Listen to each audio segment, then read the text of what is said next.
রমজান মাসে রোজা রেখে আমাদেরকে রাজপথে নেমে আন্দোলন করতে হচ্ছে। অত্যন্ত দুর্ভাগ্যের বিষয়, রমজান মাসে শয়তান ছুটিতে থাকলেও ছাত্রদল কিন্তু রয়ে গেছে। শয়তানের রেখে যাওয়া দায়িত্ব ছাত্রদল সর্বোচ্চ আন্তরিকতার সাথে আঞ্জাম দিচ্ছে। আমরা ছাত্রদলকে স্পষ্ট ভাষায় বলে দিতে চাই, হল দখলের রাজনীতি, ক্যাম্পাসের সন্ত্রাসী রাজনীতি 5ই আগস্ট ছাত্র জনতার গণ অভ্যুত্থানের মাধ্যমে এই বাংলাদেশ থেকে বিদায় হয়েছে। নতুন করে এই চাঁদাবাজি আর সন্ত্রাসীর রাজনীতি ফিরিয়ে আনার দুঃসাহস দেখাবেন না। এর পরিণতি ছাত্রলীগের মতো ভোগ করতে হবে। সংগ্রামী উপস্থিতি, আমরা দেখেছি স্বরাষ্ট্রমন্ত্রী ক্ষমতায় এসে মব সন্ত্রাসের বিরুদ্ধে জিরো টলারেন্স ঘোষণা করেছেন।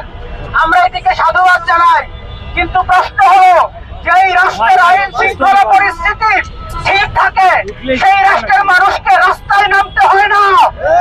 আপনি দেশের আইন শৃঙ্খলা পরিস্থিতির 12টা বাজিয়ে দিয়েছেন। সারা দেশে নিয়মিত